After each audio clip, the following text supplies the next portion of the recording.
Friends, myself Mahi Singh Rajput and welcome back to my channel GK GS queen. So guys, कैसे हैं आप सब? I hope आप सब लोग अच्छे होंगे। तो फ्रेंड्स, आज फिर से मैं आप लोगों के लिए 2021 का घटना चक्र लेकर आई हूँ, क्योंकि ऑलरेडी आपको मेरे चैनल पर जो मॉडर्न हिस्ट्री का टॉपिक है वो आप लोगों को अपलोडेड मिलेगा। अगर आपको मेरा वीडियो अच्छा लगता है, एग्जाम के पॉइंट ऑफ व्यू से बेनिफिशियल लगता है, तो प्लीज़ मेरे चैनल को सब्सक्राइब, लाइक और ज़्यादा से ज़्यादा फैमिली एंड फ्रेंड्स के साथ शेयर करना ना भूलें। मेरा एक और भी चैनल है फ्रेंड, इडू आइकन के नाम से, तो प्लीज़ आप इडू आइकन को भी सब्सक्राइब, लाइक और शेयर करें। आप मुझे फेसबुक एंड इंस्टाग्राम पर भी फॉलो कर सकते हैं, जिसका लिंक मैं आपको डिस्क्रिप्शन बॉक्स में दूंगी। For PDF and latest update please join with me on Telegram channel and link is given in description box. तो चलिए आज का वीडियो स्टार्ट करते हैं।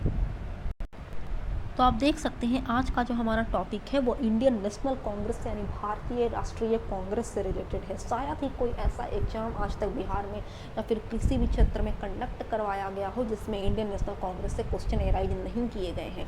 तो आपके लिए ये वीडियो काफ़ी ज़्यादा इम्पॉर्टेंट होने वाला है एग्जाम के पॉइंट ऑफ व्यू से। तो चलिए आज का वीडियो स्टार्ट करते हैं विदाउट स्किपिंग।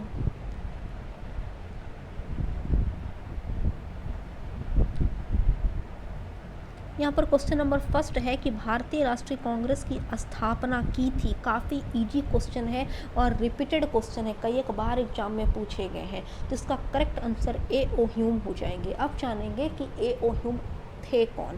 तो A.O. ह्यूम जो थे ना फ्रेंड, वो इंडियन सिविल सर्विस के एक रिटायर्ड ब्रिटिश अधिकारी थे। इंडियन नहीं थे, ब्रिटिश अधिकारी थे, जिन्होंने 1884 ईस्वी में भारतीय राष्ट्रीय संघ यानी इंडियन नेशनल यूनियन की स्थापना की थी, जो इंडियन नेशनल कांग्रेस का अग्रदूत था।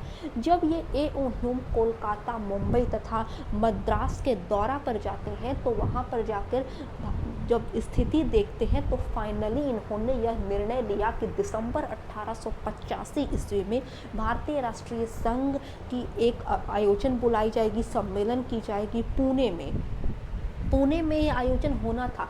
बट हुआ क्या कि पुणे में उस टाइम यानी दिसंबर 1885 में काफ़ी जो हैजा बीमारी थी, वो संक्रामक रोग होती है, वो फैल चुकी थी पुणे में, जिसकी वजह से यहाँ पर ये लोकेशन को चेंज करके मुंबई के गोकुलदास तेजपाल संस्कृत विद्यालय में इसे शिफ्ट किया गया। और फाइनली पहला अधिवेशन का आयोजन 28 दिसंबर 1885 के हुआ।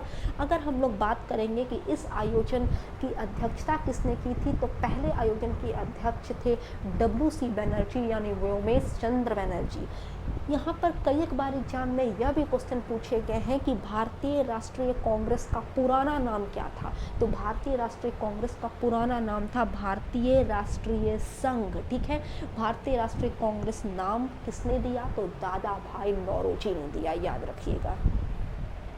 चलिए नेक्स्ट क्वेश्चन देख लेते हैं कि भारतीय राष्ट्रीय कांग्रेस के संस्थापक थे एक असैनिक सेवक यानी A.O. ह्यूम की अगर बात करें तो ये एक असैनिक सेवक यानी इंडियन सिविल सर्विस के एक रिटायर्ड ब्रिटिश अधिकारी थे।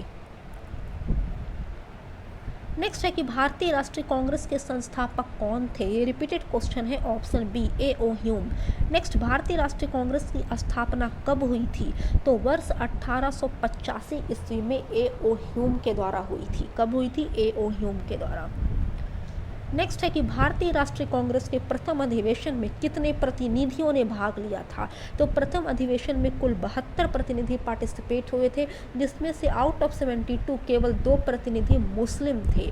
और भारतीय राष्ट्रीय कांग्रेस के प्रथम अधिवेशन की अध्यक्षता किसने की थी? तो W.C. बनर्जी ने। और ये प्रथम अधिवेशन जो 28 दिसंबर 1885 को मुंबई के गोकुलदास तेजपाल संस्कृत विद्यालय में आयोजित किया गया, तो इसके प्रथम महासचिव A.O. ह्यूम ही थे और अध्यक्षता किए थे W.C. बनर्जी।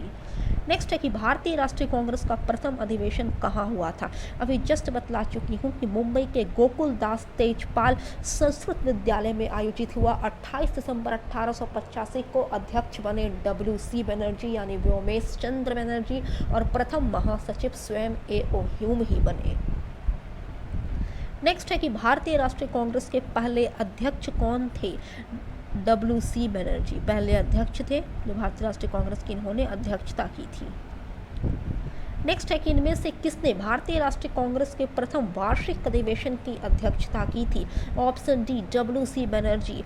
नेक्स्ट 1885 में इंडियन नेशनल कांग्रेस का अध्यक्ष कौन था? Option C WC Banerjee. Next भारतीय राष्ट्रीय कांग्रेस के पहले अध्यक्ष कौन थे? तो व्योमेश चंद्र बनर्जी। नेक्स्ट निम्नलिखित में से कौन भारतीय राष्ट्रीय कांग्रेस का प्रथम अध्यक्ष था? तो WC बनर्जी। नेक्स्ट 1885 ईस्वी में WC बनर्जी द्वारा इंगित भारतीय राष्ट्रीय कांग्रेस के निम्न उद्देश्यों में से कौन सा वक्तव्य सही नहीं है? यानी आप खुद सोचिए कि हर वर्ष जनरली दिसंबर के महीने में जो भारतीय राष्ट्रीय कांग्रेस का आयोजन भारत के विभिन्न विभिन्न पार्टों में किया जाता था, प्रांतों में किया जाता था, तो कोई तो मोटो रहता होगा ना। तो जब 1885 में जब किया गया पहली अध्यक्षता WC बनर्जी के द्वारा, तो WC बनर्जी ने कोई तो फिक्स मोटो तय की होगी आयोजन करने की। तो यहाँ पर पूछ रहा है कि कौन सा उन उद्देश्यों में से वो तथ्य नहीं था? तो ऑप्शन सी यहाँ पर नहीं था। एक है कि देश के हितों की रक्षा करने वाले भारतीयों के बीच संपर्क और मित्रता बढ़ाना, यह था। देशवासियों के बीच जाति संप्रदाय तथा प्रांतीय पक्षपातों की भावना को दूर करके उनमें राष्ट्रीय एकता की भावना को विकसित करना, यह भी था। सी नहीं है। सी है कि शिक्षित वर्ग की पूर्ण संपत्ति से महत्वपूर्ण और आवश्यक सामाजिक विषयों पर विचार प्रकट करना। जी नहीं, भारतीय राष्ट्रीय कांग्रेस के जब शुरुआती दौर में आयोजन किए जाते थे ना, तो शुरुआती दौर में सामाजिक मुद्दों को नहीं उठाया जाता था, बाद में उठाया जाने लगा। बट यहाँ पर पार्टिकुलर 1885 का पूछ रहा है, तो उस समय नहीं उठाया जाता था। तो ऑप्शन सी यहाँ पर सही हो जाएगा। डी है कि यह निर्धारित करना कि आगामी वर्षों में भारतीय लोकहित के लिए किस दिशा में और किस आधार पर कार्य करें, तो यह भी उसमें पार्टिसिपेट था। नेक्स्ट है कि भारतीय राष्ट्रीय कांग्रेस का 1885 में महासचिव कौन था? मैं अभी जस्ट बतला चुकी हूँ कि महासचिव स्वयं A.O. ह्यूम थे और अध्यक्षता व्योमेश चंद्र बनर्जी के द्वारा की गई थी। नेक्स्ट है कि भारतीय राष्ट्रीय कांग्रेस की स्थापना के समय भारत का वायसराय कौन सा? आप सीरीज देख सकते हैं, रिपीटेड क्वेश्चन कई एक बार एग्जाम में पूछे गए हैं। तो ऑप्शन डी लॉर्ड डफरिन की अगर बात करते हैं, तो उस समय भारत का यह वायसराय था लॉर्ड डफरिन, जिसका कार्यकाल 1884 से 1888 के दौरान था। लॉर्ड डफरिन ने भारतीय राष्ट्रीय कांग्रेस के बारे में मजाक उड़ाकर यह कहा था कि भारतीय राष्ट्रीय कांग्रेस अल्पसंख्यक सूक्ष्मदर्शी संख्या है जो केवल अल्पसंख्यकों का प्रतिनिधित्व करती है। चलिए नेक्स्ट क्वेश्चन है कि निम्न गवर्नर जनरलों में से किसने कांग्रेस को अत्यधिक अल्पसंख्यक लोगों का प्रतिनिधित्व करने वाली कहकर उपहास यानी मजाक उड़ाया? ऑप्शन ए लॉर्ड डफरिन ने। नेक्स्ट है कि 1885 में भारतीय राष्ट्रीय कांग्रेस की स्थापना के समय गवर्नर जनरल यानी वायसराय कौन था? Lord Dufferin. कौन था? Lord Dufferin. नेक्स्ट था कि लॉर्ड डफरिन के वायसराय काल की एक महत्वपूर्ण घटना थी भारतीय राष्ट्रीय कांग्रेस की स्थापना होना 1885 में। नेक्स्ट है कि किसने कांग्रेस को सूक्ष्मदर्शी अल्पसंख्यक जनता का प्रतिनिधि करने वाला उसका मजाक उड़ाया था? तो ऑप्शन बी लॉर्ड डफरिन ने। निम्नलिखित में से कौन भारतीय राष्ट्रीय कांग्रेस की स्थापना अधिवेशन में उपस्थित नहीं था? काफ़ी अच्छा क्वेश्चन है। तो सुरेंद्रनाथ बनर्जी भारतीय राष्ट्रीय कांग्रेस के स्थापना अधिवेशन में उपस्थित नहीं थे। अब जानिए ये उपस्थित क्यों नहीं थे। क्योंकि इससे पहले का जो सिर्फ मेरे वीडियो पर अपलोड है ना, तो उसमें मैं आप लोगों को बतलाई थी कि सुरेंद्रनाथ बनर्जी ने 26 जुलाई 1876 को आनंद मोहन बोस के साथ मिलकर भारतीय संघ यानी इंडियन एसोसिएशन की स्थापना की थी, जो फाइनली 1886 ईस्वी में भारतीय राष्ट्रीय कांग्रेस में विलय हो जाता है यानी मिल जाता है। तो आपके दिमाग में एक चीज़ खटक रहा होगा कि आखिर जब सुरेंद्रनाथ बनर्जी स्वयं भारतीय राष्ट्रीय कांग्रेस में अपनी बनाई हुई संगठन इंडियन एसोसिएशन को मिला देते हैं, तब ये इसमें क्यों मतलब उपस्थित नहीं रहते हैं? क्या ये भारतीय राष्ट्रीय कांग्रेस की स्थापना से मतलब कि सपोर्ट नहीं कर रहे थे स्थापना को? ऐसी बात नहीं थी। देखिए सुरेंद्रनाथ बनर्जी की जो खुद की संस्था थी इंडियन एसोसिएशन, तो वह भी सेम टाइम में दिसंबर में ही आयोजित की जाती थी। तो यहाँ पर सुरेंद्रनाथ बनर्जी ने दिसंबर 1885 में कलकत्ता में आयोजन शुरू किया था और 28 दिसंबर 1885 को मुंबई में आयोजन हुआ भारतीय राष्ट्रीय कांग्रेस था। तो कॉमन सी बात है कि अलग अलग क्षेत्रों में आयोजन हो रहा था और अध्यक्ष सुरेंद्रनाथ बनर्जी थे, तो कैसे वो एक ही टाइम में अलग अलग जगहों पर पार्टिसिपेट हो पाएंगे। इसी वजह से भारतीय राष्ट्रीय कांग्रेस की स्थापना अधिवेशन में सुरेंद्रनाथ बनर्जी मौजूद नहीं हो सके। चलिए नेक्स्ट है कि भारतीय राष्ट्रीय कांग्रेस के दूसरे अधिवेशन की अध्यक्षता किसने की थी। पहले के तो व्योमेश चंद्र बनर्जी थे 1885 में, जो मुंबई में आयोजित किया गया था। दूसरे अधिवेशन की अध्यक्षता दादा भाई नौरोजी ने की थी, जो 1886 में हुआ था कलकत्ता में। और दादा भाई नौरोजी जो थे वो पारसी संप्रदाय से बिलोंग करते थे, पारसी थे। नेक्स्ट है कि भारतीय राष्ट्रीय कांग्रेस के द्वितीय सम्मेलन में कितने मुस्लिम प्रतिनिधियों ने भाग लिया था। यहाँ पर मुस्लिम प्रतिनिधि की जो संख्या थी ना वो हर वर्ष बढ़ती गई। पहले जो भारतीय राष्ट्रीय कांग्रेस हुई थी 72 प्रतिनिधियों के साथ, उसमें मैं बतला चुकी हूँ कि 2 मुस्लिम थे, बट दूसरे में मुस्लिमों की संख्या बढ़कर 33 हो गई। तीसरी आयोजन जब की गई तो 81 हुई, और चौथी में तो काफ़ी ज़्यादा संख्या बढ़ी थी, चौथी में हो गई थी, आप यहाँ पर देख सकते हैं 221। नेक्स्ट है कि कांग्रेस के लिए समर्थन प्राप्त करने के लिए 1889 ईस्वी में एक समिति स्थापित की गई। निम्न में से उस समिति का सभापति था विलियम डिग्बी। देखिए, विलियम डिग्बी ने लंदन में 1889 ईस्वी में एक समिति गठित की थी जिसका नाम था ब्रिटिश कमेटी ऑफ इंडिया। और ये जो ब्रिटिश कमेटी ऑफ इंडिया थी ना, तो ये इंडियन नेशनल कांग्रेस की ही एक समिति थी, ब्रिटिश कमेटी ऑफ इंडिया। इस समिति ने भारतीय मामलों से अंग्रेजों को अवगत कराने के मोटो से इंडिया नामक साप्ताहिक पत्र भी निकाला था। चलिए नेक्स्ट है कि भारतीय राष्ट्रीय कांग्रेस के सर्वप्रथम मुस्लिम अध्यक्ष थे। काफ़ी अच्छा क्वेश्चन है, बद्रुद्दीन तैयब जी। तो भारतीय राष्ट्रीय कांग्रेस के तीसरे अधिवेशन 1887 में जो मद्रास में आयोजित की गई थी उसकी अध्यक्षता किए थे बद्रुद्दीन तैयब जी, और वे भारतीय राष्ट्रीय कांग्रेस के पहले मुस्लिम अध्यक्ष बने। नेक्स्ट है कि भारतीय राष्ट्रीय कांग्रेस का पहला मुस्लिम अध्यक्ष कौन था। अभी जस्ट हुआ है बद्रुद्दीन तैयब जी। नेक्स्ट, भारतीय राष्ट्रीय कांग्रेस के द्वितीय मुस्लिम अध्यक्ष कौन थे। देखिए, पहले तो बद्रुद्दीन तैयब जी थे, अगर द्वितीय की बात करेंगे तो द्वितीय थे रहमतुल्लाह सयानी, जिन्होंने 1896 ईस्वी के कलकत्ता अधिवेशन की अध्यक्षता की थी।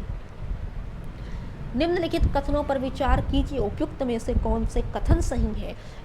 पहला है कि भारतीय राष्ट्रीय कांग्रेस की प्रथम महिला अध्यक्ष सरोजिनी नायडू थे। बिल्कुल गलत बात है।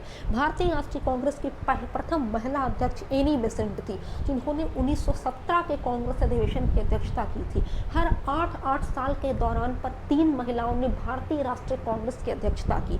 पहला तो अभी जस्ट बतला चुकी हूँ कि 1917 में एनी बेसेंट, 1917 में 8 ऐड कीजिए यानी 1925 में हुई थी सरोजिनी नायडू, 1925 में फिर से 8 ऐड कीजिए यानी 1933 में हुई नेल्नी सेनगुप्ता। तो इस प्रकार 3 हुई थी, पहली एनी बेसेंट, दूसरी सरोजिनी नायडू और तीसरी नेल्नी सेनगुप्ता 8 वर्ष के दरमियान पर। तो ऑप्शन 1 यहाँ पर गलत है। तो ऑप्शन 2 है कि भारतीय राष्ट्रीय कांग्रेस के प्रथम मुस्लिम अध्यक्ष बद्रुद्दीन तैयब जी थे, बिल्कुल सही है। इन्होंने तीसरा अधिवेशन मद्रास में जो आयोजित हुआ 1887 में उसकी अध्यक्षता की थी। नेक्स्ट है कि भारतीय राष्ट्रीय कांग्रेस का प्रथम निर्वाचित यूरोपीय अध्यक्ष कौन था। तो जॉर्ज यूले। कई एक बार एग्जाम में पूछे गए हैं कि भारतीय राष्ट्रीय कांग्रेस का वह कौन सा अध्यक्ष बना जो भारतीय नहीं था, यानी प्रथम ऐसा अध्यक्ष के नाम बतलाइए जो यूरोपीय था, भारतीय नहीं था। तो जॉर्ज यूले, जिन्होंने चतुर्थ अधिवेशन की अध्यक्षता की 1888 ईस्वी में। नेक्स्ट है कि निम्नलिखित में से कौन एक भारतीय राष्ट्रीय कांग्रेस से कभी संबंधित नहीं रहे। तो सर सैयद अहमद खान। अब जानेंगे कि एक्चुअली में सर सैयद अहमद खान क्यों भारतीय राष्ट्रीय कांग्रेस के पूरी तरह से विरोध में थे। क्योंकि जब 1857 की क्रांति पूरे भारत में लहर रही थी, यानी फैल रही थी, तो उस समय सर सैयद अहमद खान जो थे ना, वो ईस्ट इंडिया कंपनी में कार्य कर रहे थे। वो ईस्ट इंडिया कंपनी के पूरी तरह से मतलब भक्त बन चुके थे, उनके सपोर्ट में आ चुके थे। उसके बाद डब्ल्यू हंटर की अगर बात करते हैं तो डब्ल्यू हंटर की एक पुस्तक थी इंडियन मुसलमान के नाम से। तो इंडियन मुसलमान पुस्तक में डब्ल्यू हंटर ने ब्रिटिश गवर्नमेंट को यह सुझाव दिया था कि आप लोग जो हिंदू मुस्लिम यूनिटी है, एकता है, उसको भंग कर दीजिए और मुस्लिम को जहाँ तक पॉसिबल हो सके अपने सपोर्ट में लाइए, उनको काम करने दीजिए अपने अंडर में, ताकि इस प्रकार से हम लोग हिंदू मुस्लिम यूनिटी को भारत से तोड़ देंगे, जिसकी वजह से हम अधिक से अधिक टाइम तक भारत पर राज्य कर सकेंगे। तो इनकी जो बात थी डब्ल्यू हंटर की, वो ब्रिटिश गवर्नमेंट मानते हैं और फाइनली सर सैयद अहमद खान को निशाना बनाकर वो अपनी तरफ मिलाते हैं। सर सैयद अहमद खान जो पहले हिंदू मुस्लिम यूनिटी के काफ़ी ज़्यादा फेवर में थे, वो अब ब्रिटिश गवर्नमेंट की पूरी तरफ से सपोर्ट में हो जाते हैं और भारतीयों के खिलाफ चले जाते हैं। सर सैयद अहमद खान ने फाइनली भारतीय राष्ट्रीय कांग्रेस के विरोध के लिए 1888 ईस्वी में बनारस के राजा शिव प्रसाद सिंह के साथ मिलकर यूनाइटेड इंडियन पैट्रियटिक एसोसिएशन की भी स्थापना की थी, जो भारतीय राष्ट्रीय कांग्रेस का विरोध करने वाली एक संस्था थी। कब की थी? तो 1888 में, और ये क्वेश्चन रिपीटेड है, मैं प्रीवियस सेट में इसको डिस्कस कर चुकी हूँ। नेक्स्ट है कि निम्नलिखित में से कौन भारतीय राष्ट्रीय कांग्रेस का अध्यक्ष कभी नहीं चुना जा सका? तो देखिए, लाल बाल पाल दो त्रिगुट थे ना, तो उसमें से केवल लाला लाजपत राय ही चुने गए थे। बाल गंगाधर तिलक और बिपिन चंद्र पाल ये कभी भी भारतीय राष्ट्रीय कांग्रेस के अध्यक्ष नहीं बने। लाला लाजपत राय ने 1920 के कलकत्ता अधिवेशन की अध्यक्षता की थी। एनी बेसेंट ने 1917 अधिवेशन की अध्यक्षता की थी। और मोतीलाल नेहरू की अगर बात करते हैं तो 1919 और 1928 में मोतीलाल नेहरू अध्यक्ष बने थे। नेक्स्ट है कि लाल बाल और पाल त्रिगुट का कौन व्यक्ति भारतीय राष्ट्रीय कांग्रेस का अध्यक्ष हुआ? अभी मैं जस्ट बतला चुकी हूँ, लाला लाजपत राय, जिन्होंने 1920 के कलकत्ता अधिवेशन की अध्यक्षता की थी। बाल गंगाधर तिलक और बिपिन चंद्र पाल कभी भी अध्यक्ष के तौर पर कार्यरत नहीं हुए थे। नेक्स्ट है कि निम्न में से कौन भारतीय राष्ट्रीय कांग्रेस की अध्यक्ष रही? एनी बेसेंट, जिन्होंने 1917 के अधिवेशन की अध्यक्षता की। नेक्स्ट है कि निम्न में से किस अधिवेशन के लिए कांग्रेस ने पहली बार एक महिला को अध्यक्ष चुना? तो कलकत्ता अधिवेशन 1917 के लिए पहली महिला थी एनी बेसेंट।